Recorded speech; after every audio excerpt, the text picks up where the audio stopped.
fucking bullshit. I'm so pissed off. Because there's no. Because I was the one who was the first person to come home and to the house after she died. So I saw everything before anything got touched. And I'm the one closest to Meredith. I'm the one who knows the most about who has come into our house and talked to her. I know what she thinks about people. I'm the one who knows everything. And so they want to just pick my brain until I fall freaking apart because they want to know everything that they can to try to find this murderer, but at the same time, it's fucking driving me insane. So it's like, I mean, they didn't even allow my boyfriend upstairs for a while until I said, dude, let him up here. And they were like, fine, but he has to stay in this one. You're not allowed to talk, or you're not allowed to hug him. And I'm like, what the hell? Why am I allowed to hug my boyfriend? And they're like, well, they didn't explain that to me. And I mean, there's also the problem of, I'm in classes right now. Like, I have to go to class on Monday. It's not like, I mean, yeah, the people at the university in the U.S. send emails to my university here and said, can she skip a few classes because the police are questioning her for hours on end. But at the same time, it's like, I'm here to study. I'm not here to answer the police's questions. I mean, yeah, I am, but like, I don't want to, I've worked for a month trying to learn Italian. I'm not here to like, I mean, I'm still planning on taking my test in December, so it's like, I still have to learn how to speak Italian, so.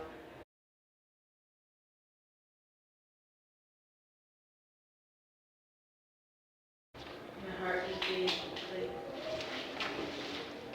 What? My heart is beating. What? I'm nervous. What is it? Because I don't want to be here.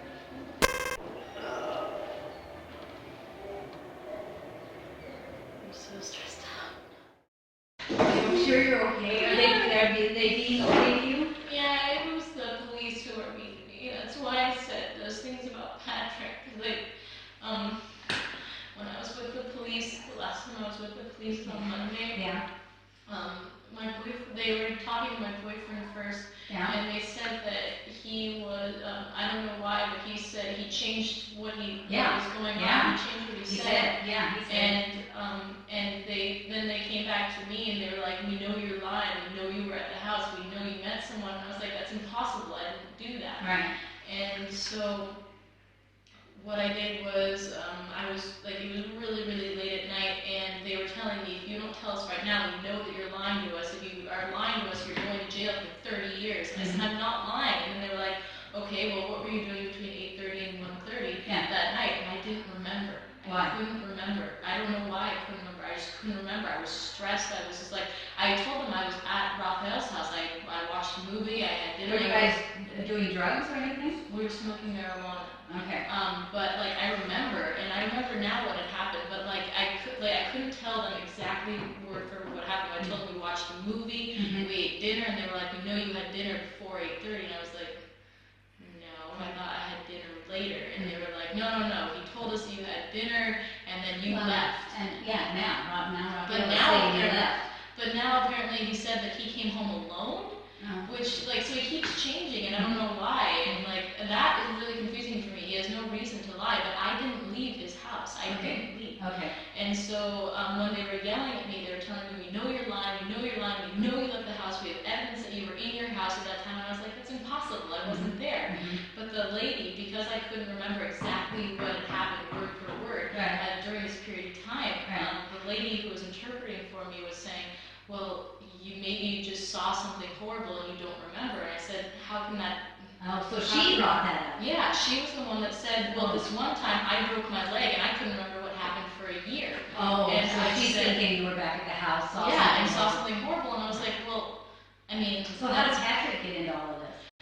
They were telling me about how I sent a message to Patrick, and so when I was talking, like, I was really confused when they were talking to me. I was like, how can it be that I don't remember exactly what had happened in his house, and Raffaele says that I left, but I thought that was impossible. So then I started thinking, well, maybe I did forget something because like they were yelling at me and someone hit me on the head.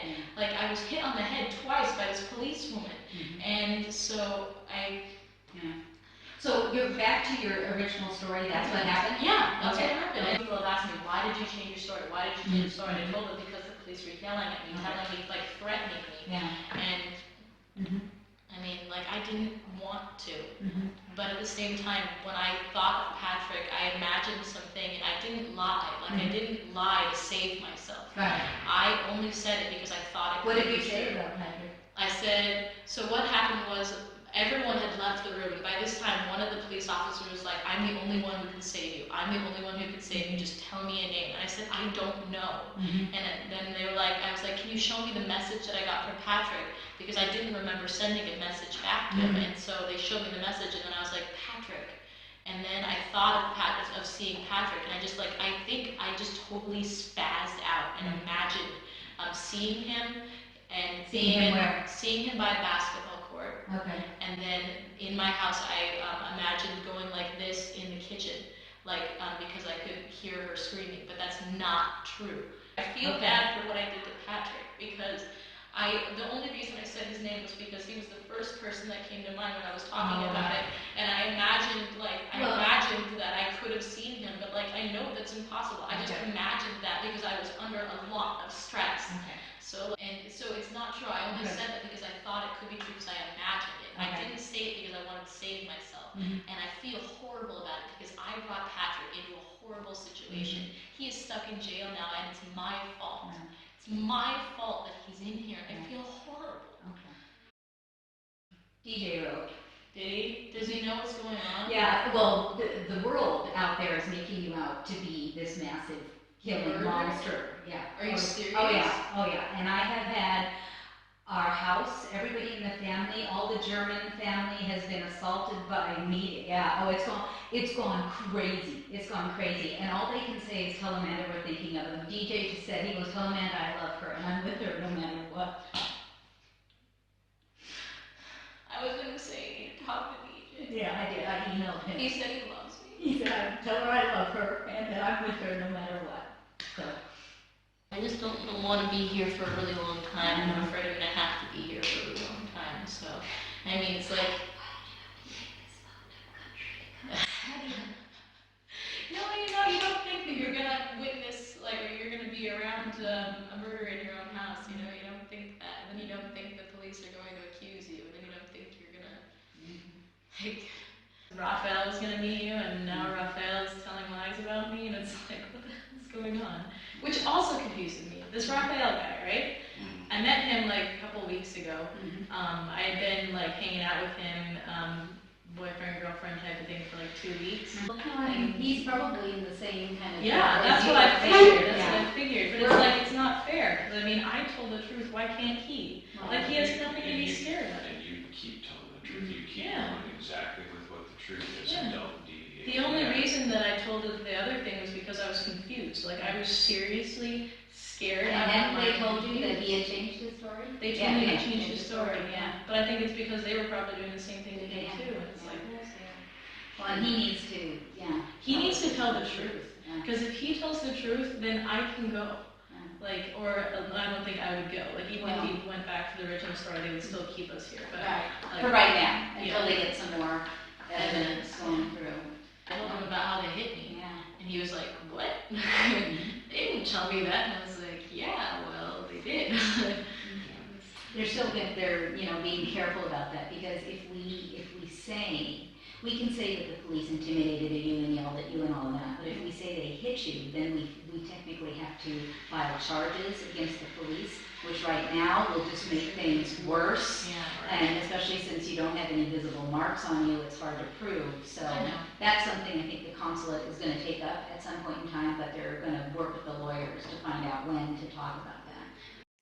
Hi guys, welcome to my channel. My name is Jamie, and today I will be taking you through all the popular theories and my specific theory in this case. I do also have a 5-part deep dive series on this case as well, if you want to check that out. Something I am super excited about is Crime Weekly is now covering this case as well. I am really curious to see what conclusion they come to in this case. At the time I am recording this, they have only done 2 episodes so far, so I will be following along to that as well. There is quite a bit of information for us to get through, so let's go ahead and dive right in. Theory 1. Rudy committed the crime alone. This is the theory that Amanda, Raffaele, and their supporters mostly believe. For Rudy to have committed this crime alone and have no outside help from either Amanda, Raffaele, or anyone else, the break-in in Philomena's room had to be how Rudy entered the apartment that night. Rudy would have had to have broken and climbed through Philomena's window when no one else was home. It would have had to have been after 5:30 p.m. when Amanda and Raffaele left the cottage to go back to Raffaele's place, and before Meredith returned back home shortly before 9 p.m. Rudy would have then trashed Philomena's room while not actually taking anything. Rudy then would have gone to use Philomena and Laura's bathroom. It's believed Rudy was in the bathroom at the time Meredith returned back home, and then she went into her room. Rudy did not flush the toilet in order to make sure his presence in the apartment was not known. Rudy, now no longer intent on robbing the cottage, crosses the apartment and enters Meredith's room, now intent on sexually assaulting and murdering her. Francisco Entrona, the expert witness hired by Raffaele's defense, stated that Meredith would have had to have been in the process of undressing from the waist down when Rudy entered and blitz attacked Meredith from behind, since Meredith's jeans and underwear had no signs of struggle in their removal. At the 2009 trial, Entrona had enlisted the help of 2 attorneys to reenact how Rudy would have committed the crime. Rudy would have had to switch between violently restraining Meredith, leaving finger-shaped bruises throughout her body, and simultaneously threatening her with a knife.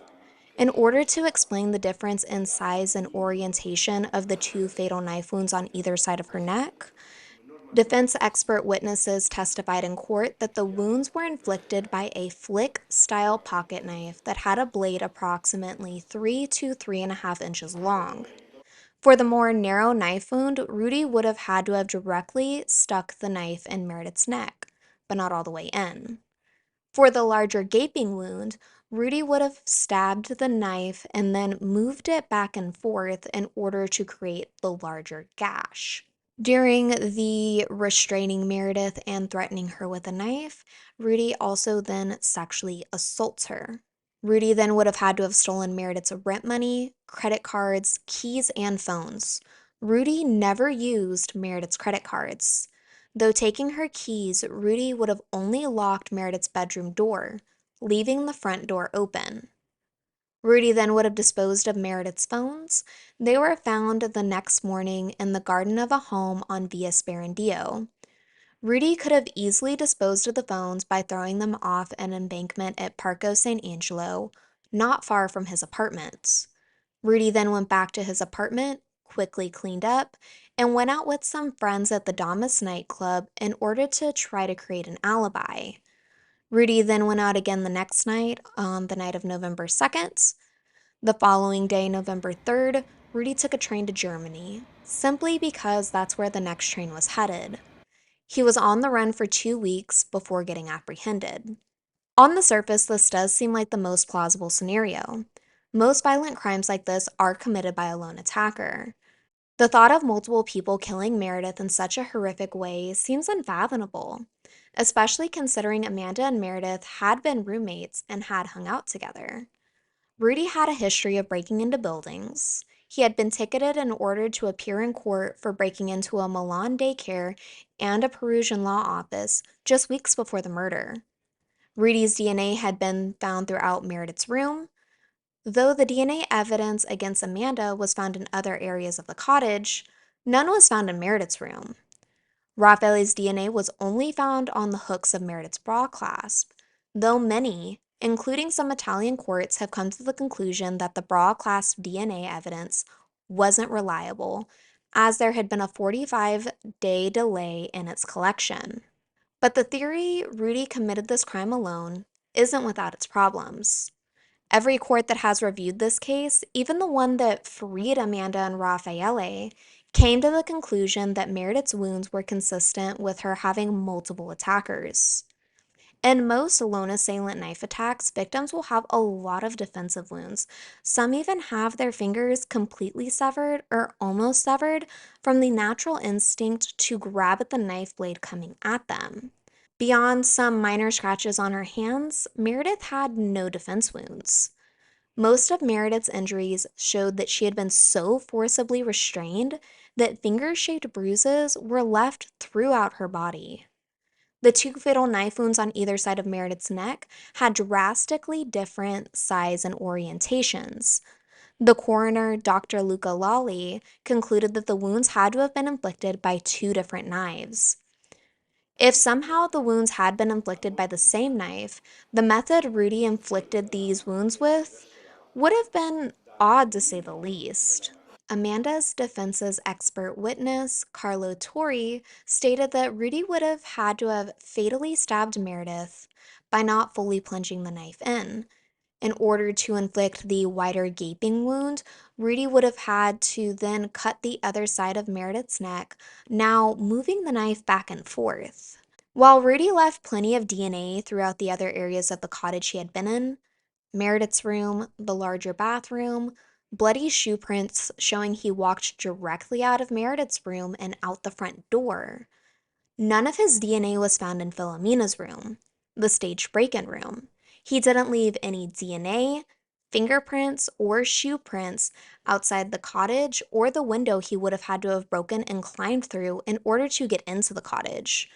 Rudy didn't leave any fingerprints or cut himself on Philomena's window that would have been covered in glass, had he thrown a large rock weighing over 8 pounds into the window. Now, maybe Rudy was wearing a jacket and gloves when he broke into Philomena's room and managed to not cut himself or leave any prints. But if Rudy had worn gloves while breaking in, why would he then take them off to use the bathroom and assault and kill Meredith?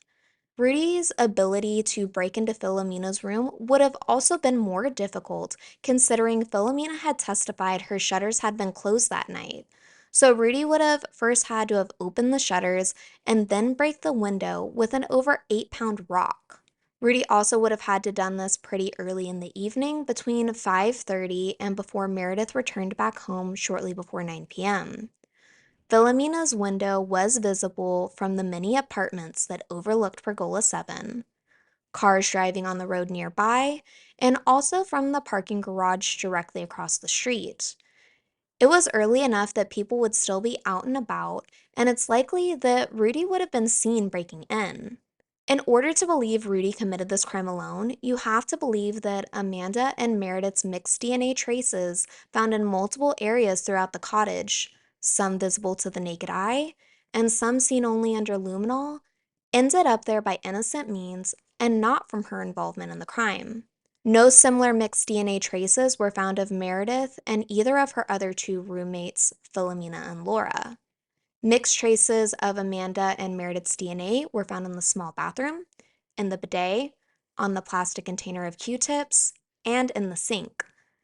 Amanda and Meredith's mixed DNA was also found that lit up under luminol in the hallway between Amanda's room, Meredith's room, and their shared bathroom. That luminol trace was in the shape of a footprint that was consistent with Amanda's foot. A luminol trace containing Amanda and Meredith's DNA was also found in Philomena's room. Now, some have argued that just because Amanda and Meredith's DNA is mixed, you can't prove when the two DNAs came into contact. Maybe Meredith's blood had been there and Amanda just deposited her DNA over those traces by chance. But that becomes less and less likely the more mixed DNA traces there are and when they're in multiple areas throughout the cottage. Theory 2.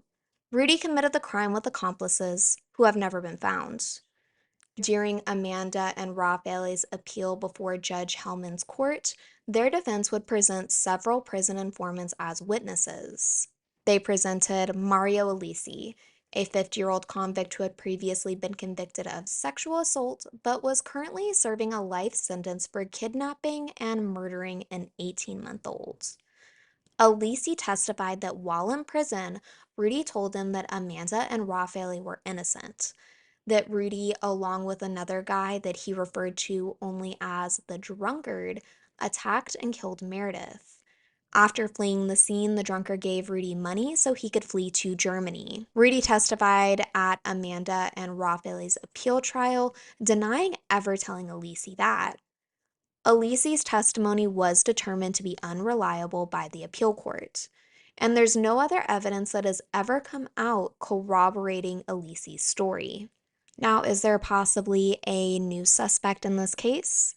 This past Halloween, former prosecutor Giuliano Magnini said that a new suspect had been brought to his attention by a source that he considers reliable.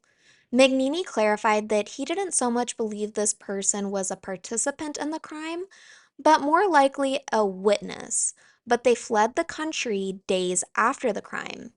Magnini, who's now long retired, said he forwarded this information over to the current Perugia prosecutor's office. In his interview with La Stampa, Magnini never specified the gender or nationality of this potential suspect. He kept it very vague. Shortly after, the Telegraph would release an article saying that a source close to the investigation said police were now investigating an unknown Bulgarian woman in connection to Meredith's murder. While this seems promising, the Umbria Courier, a local newspaper, reached out to the Perugia prosecutor's office for comment.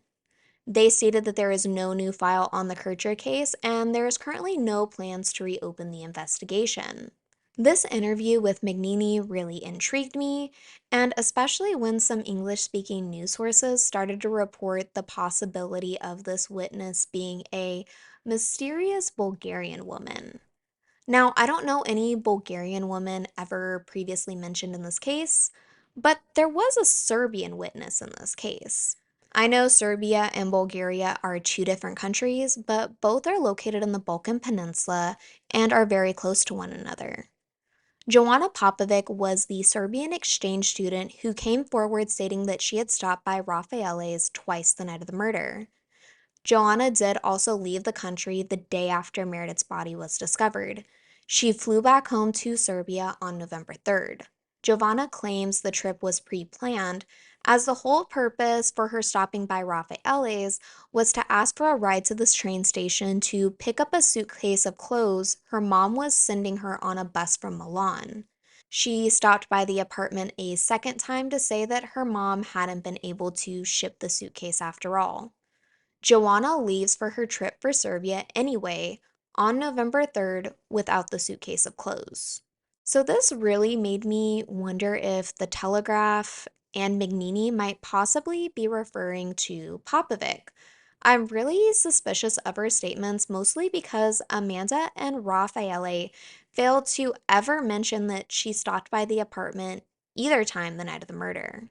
When police are yelling at Amanda, claiming that they have proof she wasn't at Raffaele's apartment that night and that they know she met up with someone, she doesn't even bring up Giovanna then.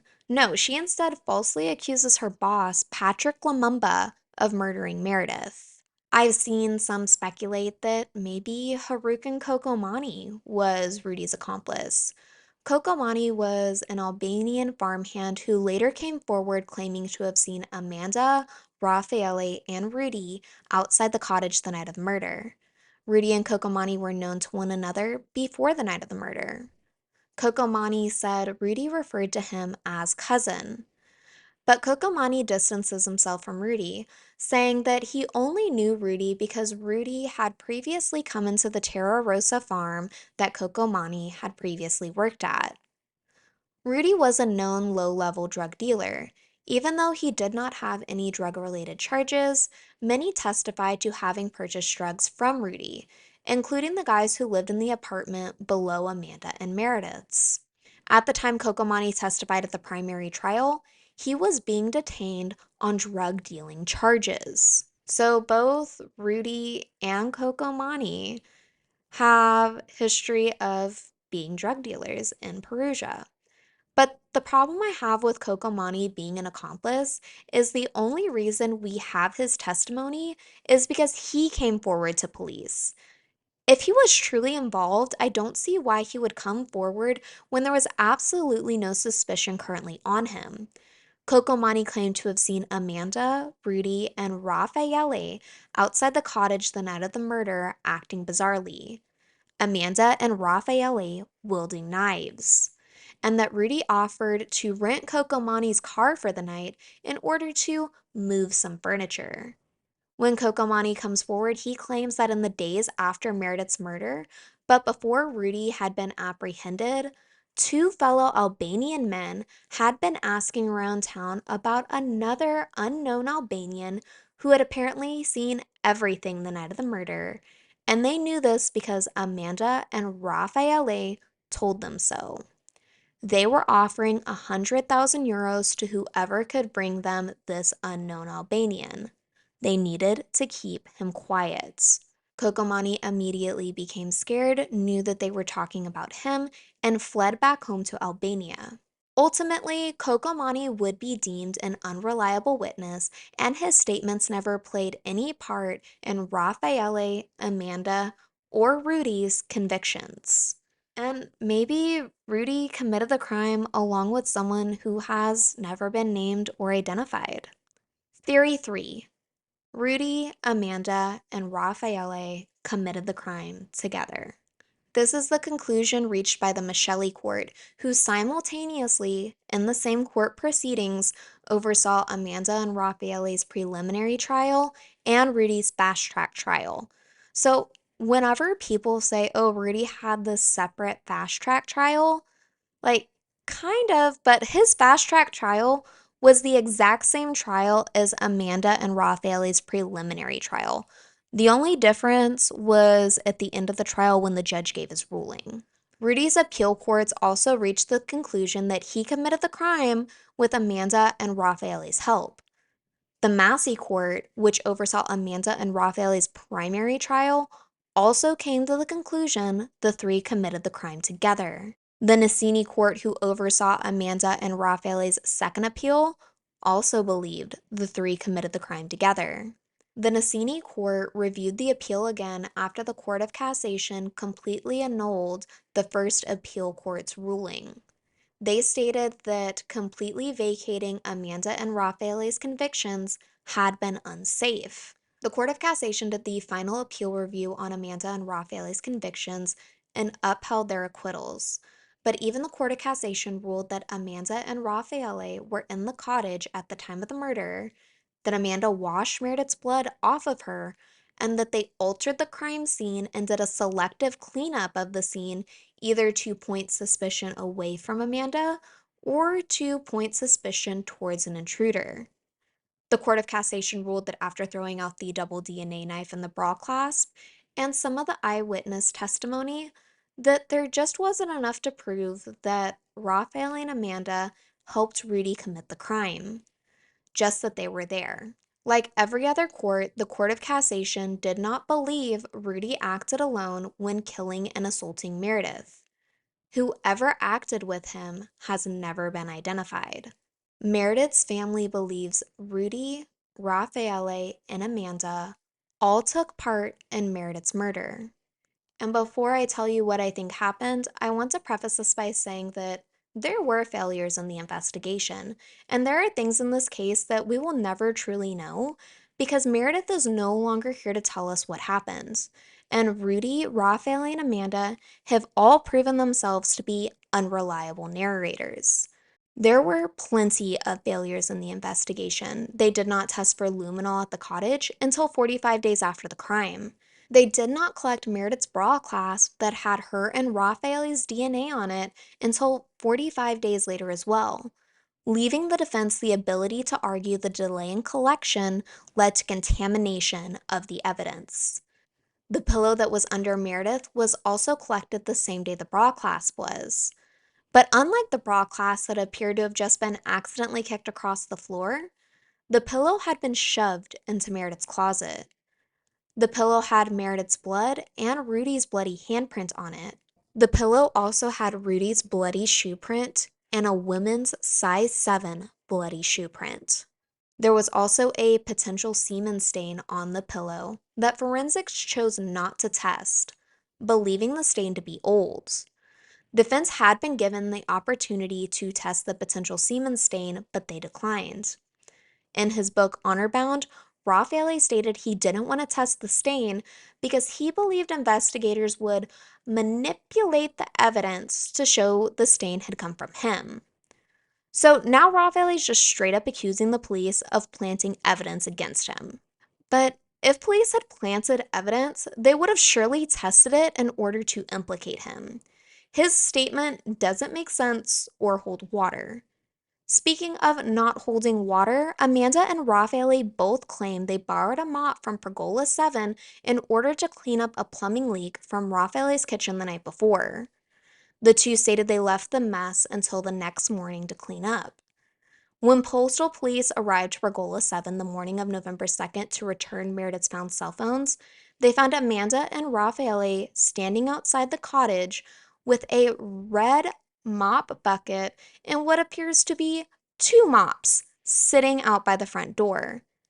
Amanda tells police that they had borrowed a mop from Pergola 7, taken it to Raffaele's earlier that morning to clean up the plumbing leak, and that she brought the mop back and put it in the hallway closet. Philomena and Laura both confirmed to police that they had multiple mops at their cottage, but police only collected 1 mop from the hallway closet to test, probably just trusting what Amanda told them. The mops outside of the cottage were never collected or tested, and I'm not sure what happened to them. Unfortunately, there isn't any photos or videos that directly focus on the bucket and mops, but we can see that they were there. When they initially searched Amanda's room, they found knives along with other kitchen utensils in a suitcase under her bed. The items were still in their original packaging and didn't appear to have been used, so police didn't think that they were relevant. The knives were not photographed or collected. During the primary trial in 2009, the cottage was broken into twice. The first time the intruders took the kitchen knives from Amanda's suitcase and placed them around the cottage. One of the knives was placed on top of an envelope that read State Police. The cottage was broken into a second time less than a month later. This time, the intruders stole the black suitcase under Amanda's bed, along with all the remaining cutlery. They also stole Meredith's mattress, Amanda's bedding, and Laura's bedding. Believe me, I looked everywhere for pictures of the knives in Amanda's suitcase, or even a police report describing them, because I wanted to compare the brand of knives in the suitcase to the brand of the double DNA knife. Another failure by the police is that they never collected or fingerprinted the lamps found under Meredith's bed. Meredith's table lamp had been found under the head of the bed. Amanda's table lamp, which was the only source of light in Amanda's room, was found under the foot of the bed. When initially processing the crime scene, the 2 lamps were placed on Meredith's desk and just left there. When police came back 45 days later to spray for luminol, the same day they found the pillow and the bra clasp, the lamps are pictured still just sitting there on Meredith's desk. I don't think investigators did a thorough job vetting Popovic's statements, and I think it's a failure it wasn't brought up in trial that Amanda and Raffaele never initially told police about Popovic and still included her testimony as reliable in their timeline. I'm not sure exactly how Popovic fits into all of this, but I don't feel that we're getting the full story from her. Amanda and Raffaele's supporters strongly believe that the investigation was fumbled and that there were multiple failures. I agree to that to an extent. Everyone is human and we make oversights. But I just believe had the investigation been handled better, we would end up with more evidence against Amanda, Raffaele, and Rudy, not less evidence against the 3. And I believe that the fact police just took Amanda's word on which mop she used and only collected the one in the closet, and that they didn't collect the knives in her suitcase under her bed or even photograph them, just prove that police didn't immediately have tunnel vision on Amanda from the start. Because if they did, I think they would have collected these pieces of evidence because they would have already been immediately suspicious of her. The first time investigators ever saw Amanda show emotion is when they took her back to the cottage to look at the knives in the kitchen, and Amanda started hysterically crying and shaking. They didn't even collect the knives in her suitcase then. No, they comforted her and helped her. In recordings at the police station later that same day, Amanda described to Raffaele seeing the knives and emotionally breaking down.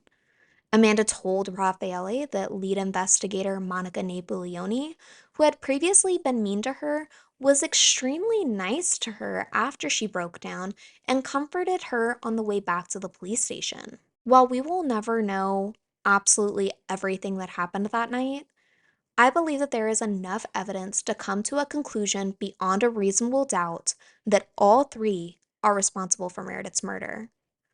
There isn't one single piece of evidence that made me believe that they're all involved, but it's how all the pieces of evidence fit together and the story that they tell. I believe tensions were building between Amanda and Meredith. Philomena and Laura both said at first Amanda and Meredith had hung out together quite a bit, but started to notice that their friendship was cooling off. Meredith's family and friends both state that Meredith often complained about Amanda, how she was always bringing different men back to the cottage, how Amanda was messy, didn't help with chores, left their shared bathroom a mess, and stored her condoms and vibrator in a clear cosmetic bag on their bathroom floor. Meredith and Amanda had initially shown interest in the same guy, their downstairs neighbor, Giacomo Salenzi. Meredith had begun exclusively dating Giacomo just 10 days prior to her murder. Amanda had been learning to play guitar at the time she arrived in Italy and would often practice with Giacomo. Meredith told her friend Sophie Purton that Amanda had told her at one point, "I like Giacomo too, but you can have him." Meredith had said that the comment rubbed her the wrong way and that she didn't need Amanda's permission to date Giacomo, and she doubted Giacomo liked Amanda anyway. Meredith had brought Amanda along to a couple get togethers with her other English exchange student friends, and Amanda and Meredith's friends did not get along. The night before the murder, Halloween night, Amanda had been trying to meet up with Meredith to hang out. Meredith told Amanda that she had plans to go to dinner with her friends that night. Amanda, who wasn't scheduled to work that night, told Meredith that she was going to a party at Le Chic and wanted to meet up with Meredith later that night. Amanda told Meredith to call her, but Meredith never responded and blew Amanda off for the night. Meredith stayed out drinking and dancing with her friends until 5 a.m. Amanda stayed at Le Chic until she left to meet up with a male friend, Spiros, for a little bit, and then she eventually meets up with Raffaele before 2 a.m. and spends the night at his place. I believe there was jealousy growing between Amanda and Meredith. Amanda had gotten a job at Le Chic, but her employment was very much on the rocks. Her boss, Patrick Lumumba, had cut her shifts down from 6 nights a week to just Tuesday and Thursday nights. Patrick said Amanda wouldn't actually do her job and spent most of her night flirting and socializing. He had just demoted her from working inside the bar to standing outside and distributing flyers. Amanda had brought Meredith to Le Chic at least 2 times. During one of those visits, Meredith got behind the bar and made everyone 2 rounds of mojitos. Impressed, Patrick offered Meredith an opportunity to start bartending at Le Chic. Meredith accepted the offer, but would unfortunately never get the opportunity to do so. Patrick said when he told Amanda about offering Meredith the job that the smile immediately fell from Amanda's face. She said fine and stomped off for the rest of her shift. On Halloween night, Patrick and Meredith had run into each other, and Patrick again asked Meredith to bartend at Le Chic, which she accepted. The next night, the night of the murder, Patrick texted Amanda telling her not to come in, that he wouldn't need the help. He was again canceling another one of Amanda's shifts. And I think this is a very under talked about point in this case. Amanda was most likely upset and jealous that Patrick was trying to have Meredith come bartend at Le Chic while simultaneously demoting Amanda and cutting her shifts. And Amanda goes on to falsely accuse Patrick of the murder, claiming that he was obsessed with Meredith. 2 days before the murder, Amanda, Philomena, Laura, and Meredith were talking in their living room when Amanda announced to her roommates that she was feeling guilty over her new relationship with Raffaele because she still had her boyfriend DJ. Philomena and Laura comforted Amanda and told her that long distance was hard. Meredith disagreed and told Amanda trust and loyalty were the most important things in a relationship. Now, Amanda having tension and not getting along with her roommate doesn't mean that she murdered Meredith. But I think it's important to know that Meredith and Amanda were not on the best of terms at the time of Meredith's murder. On November 1st, Meredith woke up late, tired after staying out until 5 a.m. When Meredith woke up, Amanda was the only other roommate home. Amanda says the two chatted about what they did the night before. Raffaele then came over to Pergola 7 to see Amanda. Meredith left shortly after, not telling Amanda and Raffaele where she was headed. Amanda and Raffaele then went back to his place around 5 p.m. They had plans to cook dinner and watch Amelie before Amanda went into her scheduled shift at Le Chic. At 6:27 p.m., Raffaele and Amanda start streaming Amelie on Raffaele's computer. The movie is 2 hours and 2 minutes long, meaning it would have ended about 8:29 p.m., given that there were no ads or pauses. I believe the two probably just put the movie on and began cooking dinner before the movie would have ended. Raffaele spoke on the phone with his dad at 8:42 p.m. Raffaele was doing the dishes at the time of the phone call, and Amanda and Raffaele both stated that Raffaele did the dishes after they had dinner. Amanda also thought she had to go into work that night, so it makes sense that they would have dinner before her shift. It had been a slow night at Le Chic, so Patrick texted Amanda at 8:18 p.m. saying not to come in. Though Amanda has always maintained she was at Raffaele's apartment when she received this text, cell tower location actually placed her in the vicinity of Via Ulisse Rosci. Though Raffaele at first corroborated Amanda's statement, he would give various statements stating that Amanda had left his apartment to either meet up with friends at Le Chic, or in other statements, he said Amanda left to go back to her place. I believe when Amanda received Patrick's text, her and Raffaele had already had dinner, and Amanda had already left Raffaele's either to head into work or possibly to go home and get ready for work. I believe around the time Amanda received Patrick's text is when she most likely ran into Rudy. I know Rudy is a liar, and he has not told the truth of what happened that night. But I do believe the best liars hide their lies amongst the truth. Rudy had said earlier the night of November 1st, before going to Pergola 7, he had first tried to go to his friend Alex's apartment, but Alex didn't answer the door. And Alex lived off of Via Ulisse Rosci. So Rudy placed himself in the same area that evening that Amanda's cell phone ping placed her. Rudy also lived on a small street directly off Corso Garibaldi. Frank the blogger, a local who reported on the case, counted that it was exactly 129 steps between Rudy and Raffaele's apartments. Rudy was also known to often hang out on Corso Garibaldi. If Amanda made plans to buy drugs from Rudy that night, this is when I believe it most likely would have happened, around the time Amanda received Patrick's text, and maybe on her walk back to Raffaele's apartment, she ran into Rudy. Rudy and Amanda admit that they didn't know each other all that well, but knew each other well enough to say hi if they saw one another in the street. Amanda knew the guys who lived in the apartment below hers had purchased pot from Rudy before, and she had smoked with Rudy and the other people who lived at Pergola 7 on at least one occasion. Amanda responded to Patrick's text at 8:36 p.m., So 17 minutes after he had texted her, Amanda responded saying, "Okay, see you later, have a good night." When she sent the text, cell tower location now placed her back at Raffaele's apartment. Amanda deletes her response to Patrick from her phone and then turns her phone off for the night. I don't believe Amanda and Raffaele stayed at his place for very long. Raffaele had a quick call with his dad at 8:42 p.m., and then he turned his phone off for the night. The last activity recorded on Raffaele's computer was at 9:15 p.m.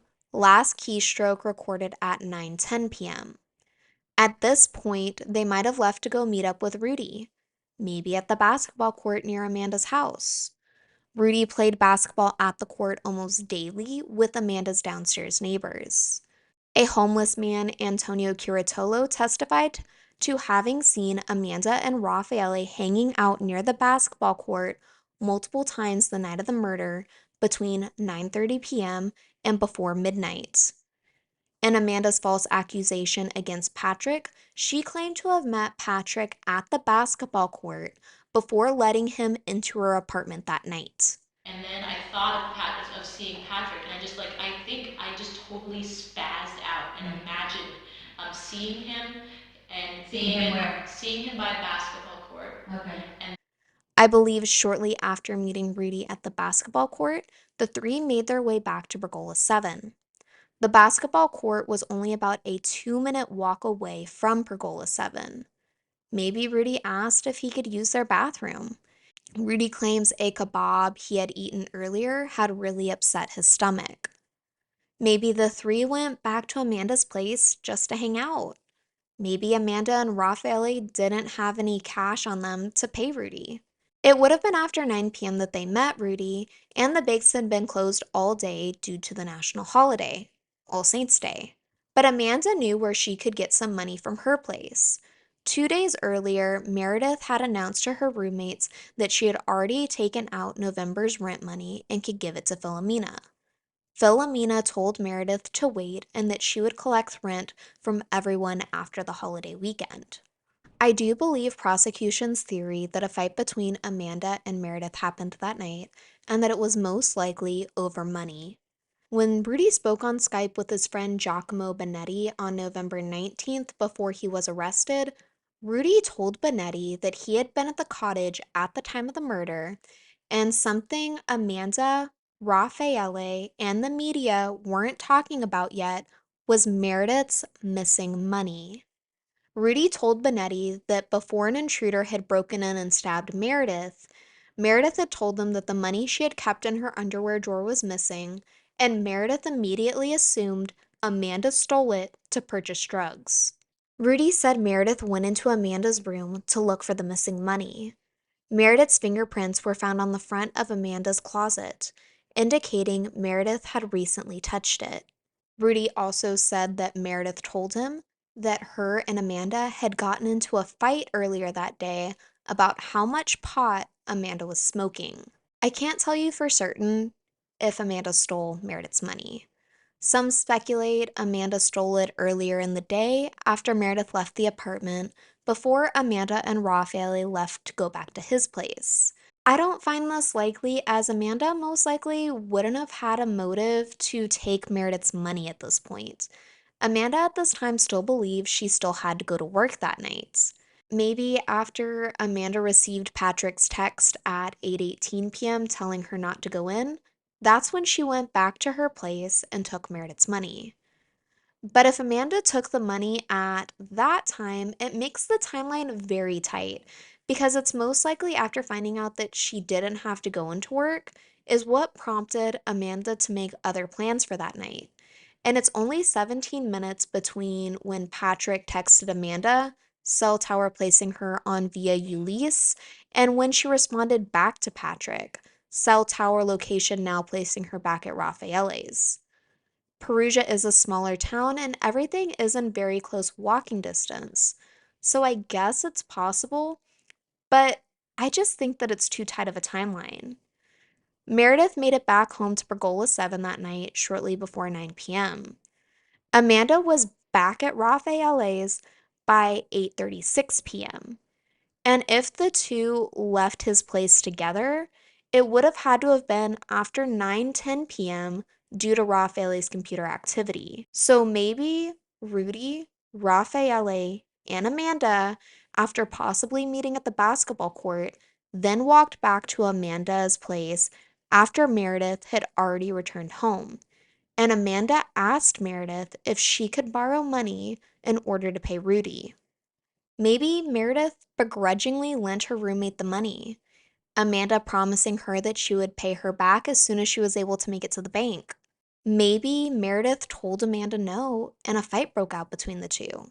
What if Rudy knew Meredith and Amanda got into a fight over how much pot Amanda was smoking, not because Meredith told him, but because he heard it? This is the option I believe fits best with the timeline. Meredith had left Pergola 7 earlier that day around 4:30 p.m. and went to her friend's apartment to hang out. She went to Amy Frost and Robin Butterworth's apartments. Their other friend, Sophie Purton, was there as well. The girls watched The Notebook, uploaded pictures they took the night before online. They made a pizza, a crumble cake, ate coffee ice cream, and stuck to only drinking water. While at her friend's house, Meredith borrowed a school book from her friend Robin. They both had an upcoming paper due in one of their classes. Robin lent Meredith the book on the condition that Meredith would return it to her the next morning at their 10 a.m. class so Robin can finish her paper too.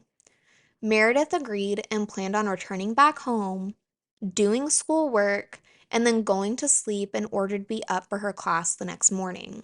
Meredith and Sophie left their friend's apartment around 8:45 p.m. and walked part of the way home together before parting ways. Meredith was captured on CCTV footage walking through the parking garage shortly before 9 p.m. At 8:56 p.m., a call attempt was made from Meredith's phone to her mom. I believe Meredith called her mom either on her walk home after parting ways with Sophie or when she first got back to her home. Meredith and her mom spoke on the phone every day. Two other call attempts were made on Meredith's phone at 9:58 p.m. and 10 p.m. to her voicemail and to her bank. It's unclear if these calls were intentional or not, but I don't think we'll ever know who made these calls. But I do believe that most likely whatever instigated Meredith's murder had at least already begun by the time these two calls were made. Maybe Meredith accidentally dialed the numbers in a struggle for her phone, or by pure accident. Or maybe they were made by one of Meredith's killers. This is where I differ the most on the prosecution's theory. Prosecution believed Meredith's murder happened later in the night, sometime after 11 p.m. I believe it happened earlier. When Rudy spoke on Skype with his friend Giacomo Bonetti on November 19th, he had said that the attack on Meredith happened around 9:20 to 9:30 p.m. I believe that not long after Rudy, Raffaele, and Amanda met up, they went back to Bergola 7. It probably wouldn't have been that long after Meredith had gotten home. It was already after 9 p.m., and Meredith was just trying to do schoolwork in her room. Her school books were found on her bed and on the floor. But then Amanda walks in with Rudy and Raffaele. Maybe they were high, or getting ready to get high, or maybe they were trying to buy drugs from Rudy. Maybe Amanda came in asking to borrow money from Meredith or wanting Meredith to come hang out with them. And all Meredith wanted to do was finish her paper because she only had the school book for the one night and had to return it back to Robin the next morning. Maybe Meredith got upset and said something in front of Raffaele and Rudy that embarrassed or upset Amanda. I don't believe Amanda, Raffaele, or Rudy entered the cottage that night with the intention of hurting Meredith. I think a fight or a disagreement spiraled out of control. Pretty much any other weekend, the other roommates and the guys in the downstairs apartment would have been there to diffuse any situation or break up a fight. But this was a religious holiday weekend. Laura and Philomena and all of the guys in the downstairs apartment were away that night. The only ones that were there that weekend would have been Amanda and Meredith. And if the only other people there with Amanda and Meredith were Rudy and Raffaele, both of them had a thing for Amanda. Rudy had told the guys in the downstairs apartment that he liked Amanda. Raffaele and Amanda had been dating for the past 6 days. It's reasonable to assume that if a fight broke out between Amanda and Meredith, that they would both take Amanda's side. I don't know if Amanda, Raffaele, and Rudy were under the influence or not at the time the crime happens. I think it would make more sense if they were for this type of crime, and the state of mind you think someone would have to be in order to commit such a horrific crime. Rudy went to go use Philomena and Laura's bathroom before the murder took place. None of Meredith's blood was found in that bathroom, which I think Rudy would have at least tracked some blood in there if he had used it afterwards. He did leave the toilet unflushed, so I think he left the bathroom in a hurry. I believe either a fight between Amanda and Meredith, or maybe Amanda, Meredith, and Raffaele was starting, and Rudy joined in. Meredith had extensive injuries and bruises that showed that she was forcibly restrained. She had minor knife wounds to her face and neck that indicated that she was threatened with a knife before receiving the 2 fatal knife wounds on either side of her neck from 2 different knives. I can't tell you if there were 2 knives or 3 knives, but there was at least 2. I can't tell you who inflicted the knife wounds.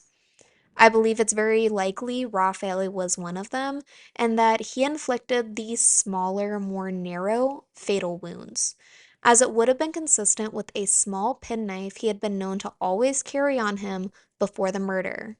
This knife was never recovered or seen again. I do believe that the double DNA knife was used in the murder and was most likely the knife that inflicted the larger gaping neck wounds. I believe the DNA results there were valid. Amanda's was on the handle and where the blade went into the handle.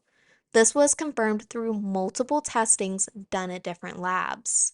I do believe Meredith's DNA was on the blade, and I don't believe it ended up there through contamination.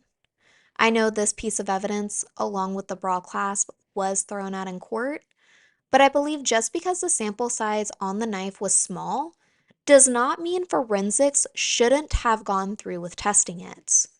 I'm really worried about this whole knife thing. No. Why is there a No, knife no. being Here's the whole thing. We talked to the lawyer yesterday. Yeah. We asked him about it. Yeah.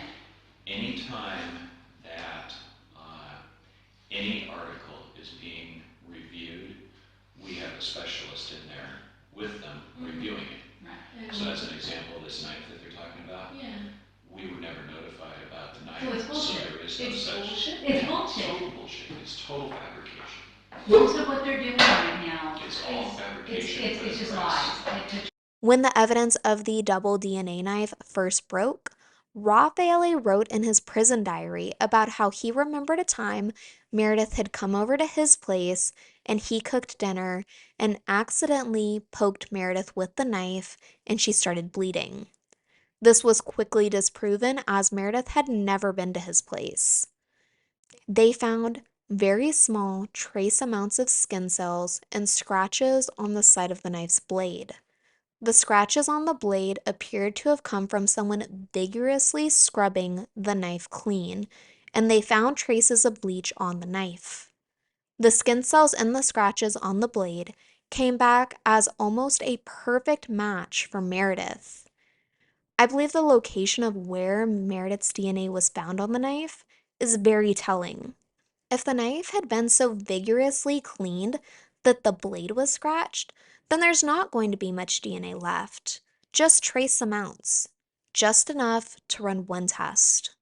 Amanda's DNA on the knife's handle indicates that she was the one who most likely tried to clean the knife, not necessarily that she was the one that stabbed Meredith with it.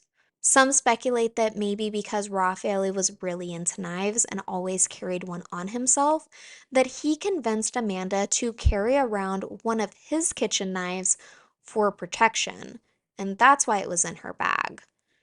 I think this is a really hard sell. Amanda and Raffaele had only known each other for 6 days at this point, so I don't know how he would convince her to just start carrying around a kitchen knife in her purse.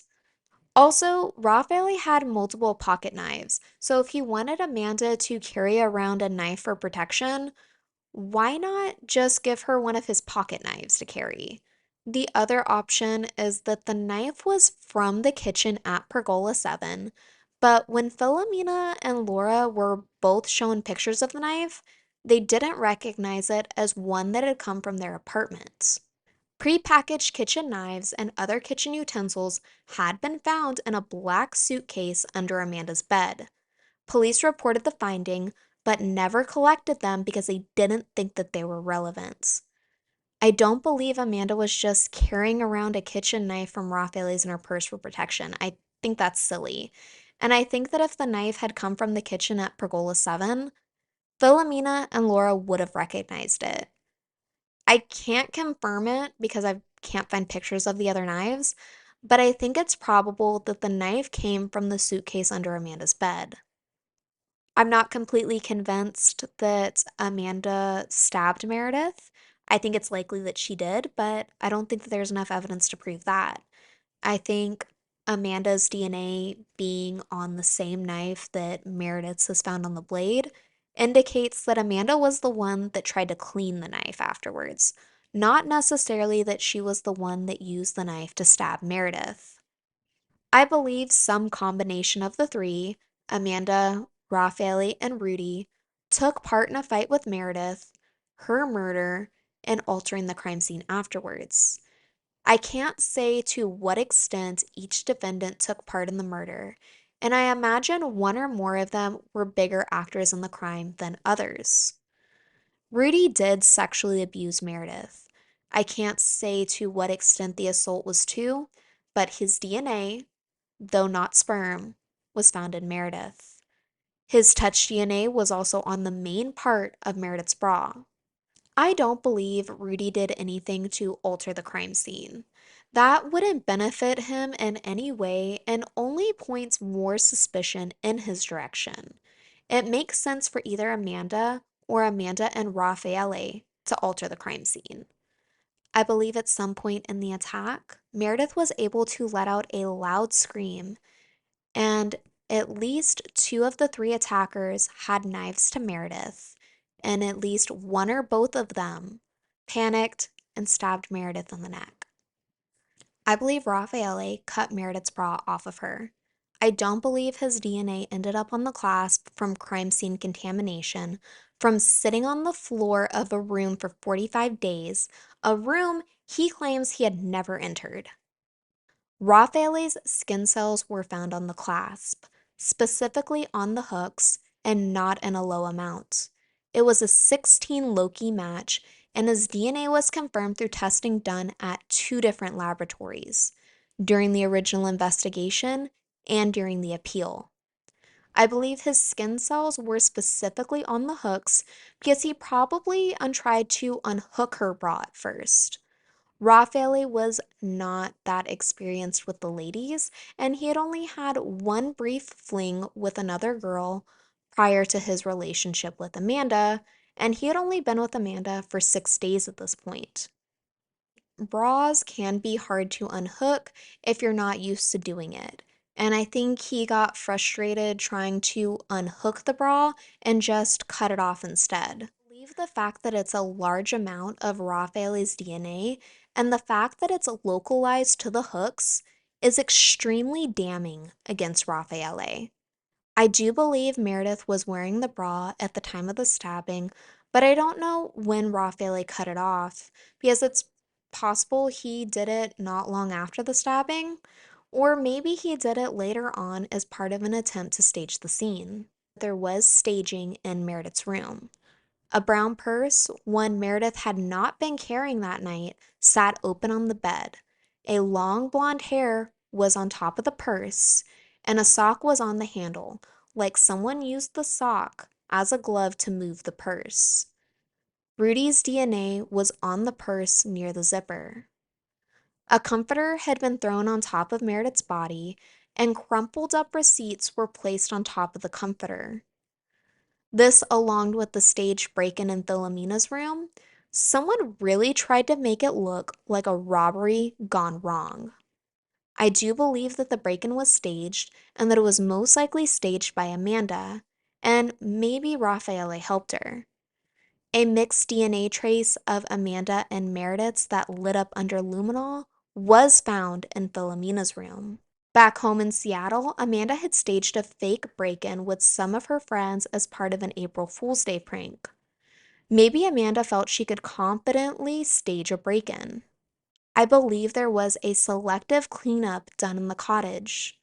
Rudy's bloody shoe prints were readily visible to the naked eye, while the bloody bare footprints consistent with coming from Raffaele and Amanda were only visible under luminol. There was a luminol footprint in the hallway, consistent with coming from Raffaele's right foot. The partial bloody footprint on the bath mat was also consistent with coming from Raffaele's right foot. The partial print on the mat was missing the heel, and there wasn't a corresponding heel print on the floor, indicating that it had been wiped up. I believe Amanda fabricated the story about the plumbing leak at Raffaele's in order to try to explain why there was a mop and bucket outside the cottage that morning. But she told police that the mop she took was the one in the closet, not the one sitting outside. They took her word for it, and forensics only collected the mop in the closet. When police first asked Raffaele about the plumbing leak, he had no idea what they were talking about. The day after he was arrested, on November 7th, he would write a letter to his family, and when talking about the plumbing leak, he had said he had initially forgotten about it, but the police's questions jogged his memory. He said he thought the leak was suspicious because it wasn't possible for a leak like that to happen, but anyhow it did, and it flooded half the house. I believe Amanda and Raffaele fled out of the cottage after the murder before Rudy did. This lines up with both Rudy and Cocomani's story. Rudy said that after Meredith was stabbed by an unknown intruder, he looked out the window in Philomena's room and saw Amanda running down the road and out the driveway gate. He said the unknown intruder then ran out, presumably after Amanda. Rudy said he tried to help Meredith by using towels to staunch her bleeding before fleeing himself. He said Meredith was still alive when he left her. He said he left her bedroom door and the front door open when he left. I acknowledge Cocomani's testimony was deemed unreliable by every court.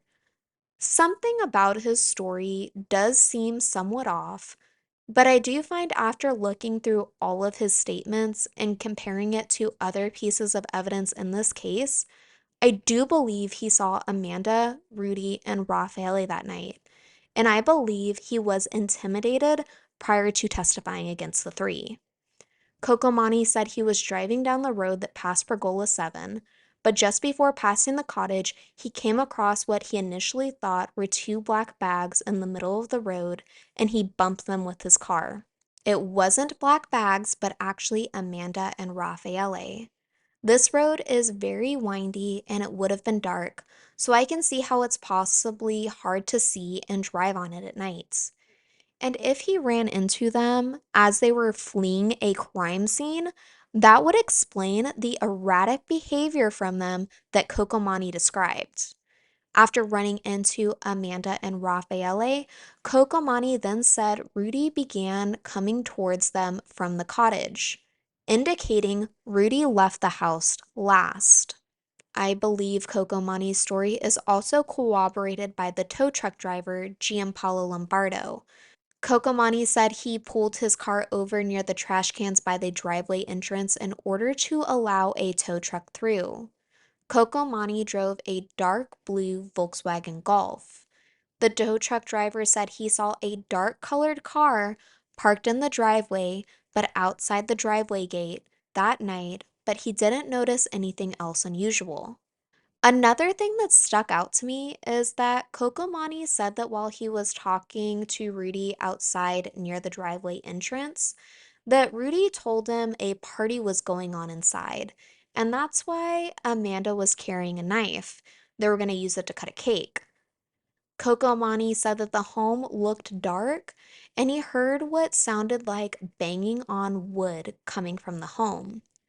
Rudy tried to say it was just music. But Rudy did say when he fled the cottage, he left Meredith's door and the front door open. And he said when he left, Meredith was still alive. Meredith died between her nightstand and her wooden wardrobe. Her head and hand were positioned right next to the wardrobe, and there were blood smears on the wardrobe that appeared Meredith might have grabbed onto it, or maybe she was hitting the wardrobe with her hands. Kokomani said he heard something that sounded like banging on wood coming from the home. Kokomani would say in the days after the murder, he was drinking at a bar when two Albanian men came in saying that they were looking for another Albanian who had apparently seen everything the night of the murder. And they knew this because Raffaele and Amanda had told them so. They needed to find this guy and they needed to keep him quiet. When Kokomani was interrogated by lead investigator Monica Napoleoni and lead prosecutor Giuliano Mignini, he would actually say that these two men were connected to one of Raffaele's attorneys, Luca Maori. And I think I found a piece of evidence that actually supports that this really did happen. It's a recording between Amanda and Raffaele talking at the police station on November 4th. Cosa pensi? Anch'io non volevo, anch'io non volevo essere qui. Che tutto, io voglio che tutto è finito. Voglio sapere chi è gli amici di Yulo perché Yulo non ha molti amici. Adesso è così interessante per me. Infatti io e nessuno che sono amici adesso, perché prima quando la sua casa era qui lui non è uscito e non ha parlato con molte persone perché la sua attenzione era sempre al suo ragazzo. Lui mi ha detto così. This is not a good reason. Because I have many friends, so if I stay alone or take care of you, Lo it's so. different. Lui The friends are ever friends, always friends. Kokomani and Rudy had known each other prior to the night of the murder. Kokomani said Rudy had called him cousin that night, and Kokomani called Rudy cousin back. At trial, prosecution asked Amanda about this recording and wanted to know who she was referring to. They wanted to know if she was talking about Patrick, her boss, or maybe Huvie, who also worked at Lashik. I think they assumed she was talking about Patrick or Huvie because Amanda is talking about figuring out the friends of someone, and all this person had ever talked about before was their girlfriend. Both Patrick and Huvie had girlfriends at this time, but I think she's referring to Rudy. Rudy didn't have a girlfriend at the time of the murder, but when I was reading through the transcript of when Rudy was questioned by Mignini and Napoleoni, he said he had recently broken up with a girl from Milan named Vanessa, and that they had dated for many months. So maybe Rudy had told Amanda about his previous girlfriend that he had just broken up with. Right after Amanda brings up this unknown person, Raffaele starts talking about how he has really good friends. better than this unknown person's friend, and Raffaele will have his good friends protect Amanda. And if you believe all the mafia connection rumors around Raffaele and his family, like, wow, that recording's crazy. I believe after Cocomani drove off that night, Amanda, Raffaele, and Rudy all fled the scene. Rudy went back to his apartment to clean up, and Amanda and Raffaele probably went back to Raffaele's. At 12:10 a.m., Meredith's phone randomly connected to the internet for 3 seconds. Cell tower location now placing it in the vicinity of Via Sperandio, where they would be discovered the next morning. Rudy and Raffaele both lived very close to each other, and both of their apartments were close to Parco St. Angelo, that was accessible through a corridor and a wall around the city. I believe one or more of the three, on their way back home, made a detour to get rid of Meredith's phones by throwing them off an embankment at Parco San Angelo, and they ended up at the garden at Via Sperandio. This had to have happened before 12:10 a.m. The next day, Amanda tried to get Philomena, the only other roommate who was in town at the time, as Laura was out of town in Rome, to come back to the cottage, discover the break-in in her room, and be the one to call it into the police. At 12:07 p.m., Amanda called Meredith's phone, but the call only lasted 6 seconds, not even long enough to reach Meredith's voicemail. At 12:08 p.m., Amanda called Philomena and told her something weird was going on at the apartment. Philomena was over half an hour away at a festival with a friend. Philomena told Amanda to go back to the apartment and try to get a hold of Meredith. At 12:11 p.m., Amanda called Meredith's phone again, but these calls are even shorter. One call is 4 seconds, and the other is only 3. Meredith and Amanda also often just texted each other, but yet Amanda never texted Meredith this day. Amanda was in no rush to get back to Pergola 7. At 12:11 p.m. and 12:20 p.m., Philomena called Amanda twice, but Amanda didn't answer. Cell tower location still placing her at Raffaele's apartment. At 12:34 p.m., Philomena calls Amanda for a third time. This time, Amanda answers. Amanda is now at the cottage and tells Philomena that her room had been broken into. Meredith's door is locked, and Meredith isn't answering. Philomena tells Amanda to call the police.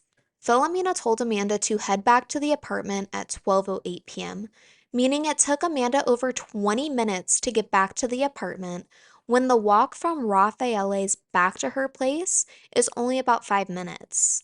Amanda hadn't been in a hurry to get back to the apartment, and she wasn't in a hurry to call the police. At 12:40 p.m., Raffaele spoke on the phone with his dad for 67 seconds. At 12:47 p.m., Amanda calls her mom in Seattle for 88 seconds. Her mom tells her to call the police. At 12:50 p.m., Raffaele speaks on the phone with his sister, Vanessa, for 39 seconds. Vanessa is an officer in the Carabinieri at this time. At 12:51 and 12:54 p.m., Raffaele finally calls the Carabinieri. Philomena first told Amanda to call the police at 12:34 p.m., meaning they waited 17 minutes before finally calling. I believe Amanda did act strangely after Meredith's murder, and she didn't show any emotion for Meredith. Pretty much everyone, the police, her roommates, Meredith's friends, even Raffaele, all said Amanda was oddly calm and seemed almost unbothered.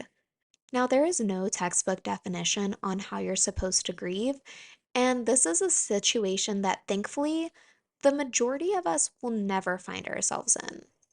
Meredith and Amanda had also only known each other for about 2 months.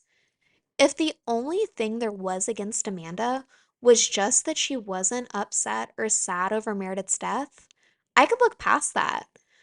But when you look at Amanda's odd behavior, after taking into account all the other points in my timeline of this crime that I just laid out to you, I think it shows a guilty conscience and that she wasn't concerned or worried for anyone but herself.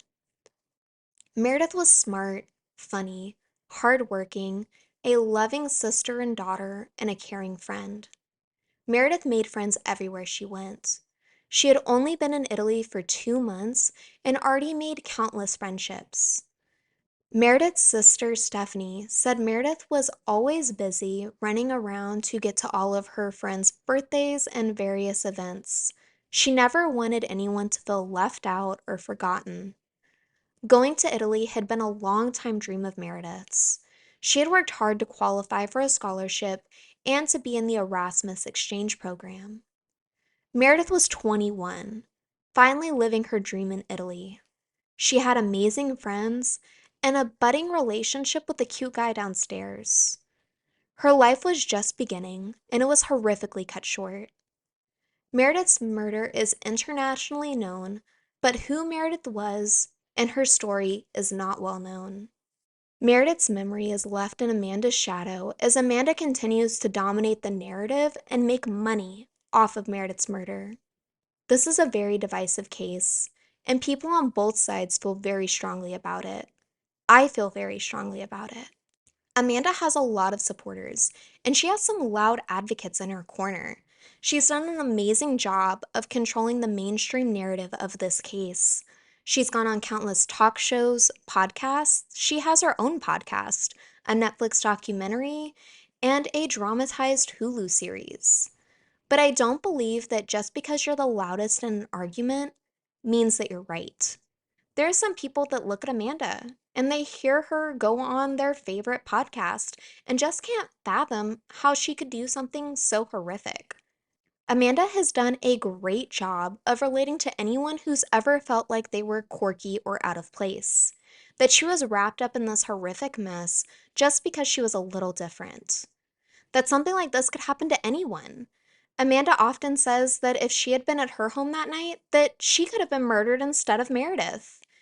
Amanda makes you feel like what she went through could also happen to you. Amanda is charismatic and well-spoken, and she can be convincing, but I believe Amanda is a convicted liar for a reason, and the best liars are believable and relatable. And as many people listen to Amanda and believe her and feel bad for her, there are also people that listen to Amanda and just believe she's a narcissist. Meg Nini said Amanda is a narcissist, but that she was the smartest out of all of Meredith's killers. Throughout my research in this, I've watched and listened to a lot of Amanda's interviews, and it's almost like she adjusts herself and her story to fit whoever she's talking with. And Amanda very much focuses the story on herself. Amanda claims that she was convicted on false evidence and trial by media, the scandalous Foxy Noxy. Amanda claims the media slut-shamed her. I don't think Amanda's sex life really had any bearing on her involvement in the crime, but Amanda always brings up that she was convicted because of the media slut-shaming her. In an interview with Andrew Cuomo, she denies the allegations of ever being sexually deviant. But then in an article for the New York Times titled, Amanda Knox was exonerated, that doesn't mean she's free, Amanda tells the journalist that she had gone to Domcom, got on stage, stripped down to a thong, and got paddled in front of everyone. Like, come again? And the whole reason this journalist was even interviewing Amanda was because Amanda invited the New York Times to her home to announce the birth of her child. Amanda has made millions off of book deals, movie and TV deals, and she charges $10,000 a pop to come give speeches on her wrongful conviction. I don't think it's right that she's essentially built her entire livelihood off of exploiting Meredith's murder. Amanda was also a producer on a movie titled I Don't Understand You, which is about a couple who get away with committing a murder in Italy. I think that is in very poor taste for her to be on a project like that. And if you support Amanda and feel that she's innocent, your answer to all of this is probably, well, she's just quirky and she's a victim in Meredith's case too. And she should be able to deal with her trauma with however she sees fit. Amanda often talks about something she calls the single victim fallacy, that in a crime, most believe there can only be one victim. Don't get me wrong, Meredith is the main victim in this case. But Meredith is not the only victim in this case. Meredith's family, her friends, and everyone who loved her are victims too. They had Meredith taken from them in the most horrific way possible and at such a young age. Patrick Lumumba and his family are victims. Police entered his home in the early morning hours and arrested him in front of his crying child and fiance. He was held in prison for 2 weeks for a crime he did not commit.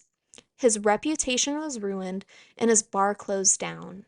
He lost his livelihood and had to move to Poland for a fresh start. Though Amanda has yet again been reconvicted of slandering Patrick and ordered to pay him damages and legal fees, she has yet to do so. She has yet to take accountability and maintain she was pressured by the police to name him, that it wasn't her fault. I believe many Italians were victims in this as well. Amanda's PR campaign was very successful in the US. Let's not forget her crisis communications specialist, David Marriott, even won the People's Choice Award for his work on Amanda's case. Amanda's PR campaign focused on how Amanda was being railroaded because Italy hated that she was American, that the Italian legal system was corrupt, and she was charged and convicted because the police and prosecutors had a vendetta against her, and they had tunnel vision for Amanda from the start. Many, including Donald Trump, called for America to boycott Italy until Amanda got released. I think this is a very unfair depiction of Italy and its justice system. It is different from the US, but that doesn't mean it's wrong or corrupt. In fact, I believe Italy is a lot more pro defendant than the United States. In the US, our juries deliberate in secret. You do not get to know what evidence you were convicted on. In Italy, every court is required to release a report within 90 days of a ruling outlining the court's reasoning behind their decision. So the fact that Italy literally released reports detailing why Amanda and Raffaele were convicted, and people still claim Amanda was only convicted on odd behavior and no evidence, is just a flat out ignorant lie. I believe Amanda and her supporters have also tarnished the reputation of the investigators on this case, but mostly her prosecutor, Giuliano Mignini. In order for Amanda to paint herself as a victim, she needed a villain, and who better than Giuliano Mignini? Perugia was Mignini's hometown. He grew up there and was now head of the Perugian prosecutor's office at the time. He is a father to 4 daughters. One of his daughters was around Meredith and Amanda's age. At the time this case was going on, his wife was pregnant with their youngest daughter. Mignini lived right by Damas nightclub, where Meredith and her friends would often go dancing. The same club Rudy went to on the night of November 1st and November 2nd. Mignini saw and sought justice against some of the most heinous crimes committed, and he prosecuted cases others wouldn't. In 2004, Mignini became a prosecutor for the Anti-Mafia Commission, which can be a dangerous job. Italy has high rates of organized crime. Between 2013 and 2015, there were 1,191 mafia-related violent attacks against Italian politicians. The omission of facts and media propaganda did an amazing job of painting him as a nut job and villain in Amanda's story. And before anyone says something about his abuse of office charges and Doug Preston, I went over all of that in part 4. I believe that there are many victims in this case. I'm just not convinced Amanda's one of them. In fact, I believe the exact opposite. I believe Amanda, Raffaele, and Rudy all committed the crime together. All three should have served way more time than they did. Rudy is currently facing domestic and sexual abuse charges against an ex-girlfriend, so he could be getting more time. Amanda and Raffaele haven't gone on to commit any more crimes, though Amanda has been reconvicted of her slander charge against Lumumba. I know that there are plenty of people who won't agree with me and think Raffaele and Amanda are innocent. And you can look at each piece of evidence in this case in a vacuum and come up with some explanation as to why it's not actually damning against Amanda and Raffaele. But I believe that when you have to come up with an excuse for multiple pieces of evidence, their innocence becomes less and less likely. And I believe when you look at all of these pieces of evidence together, they tell a story that condemns all three: Amanda, Raffaele, and Rudy. There is more evidence against Amanda than there is against Brian Koberger and Scott Peterson. And I believe that when you have a justice system that tries to prevent wrongful detainments, you also have a system that allows guilty people to walk free. That happens in the United States as well. Just look at Casey Anthony and O.J. Simpson. Well, this has been a long journey, but it has been a fun one. This is a case that I have been morbidly fascinated by and have always felt very passionate about. I am, however, looking forward to covering a new case. I'm already halfway through my outline for the next case I will be covering. Anyways, I hope you all have a great rest of your night, and bye for now.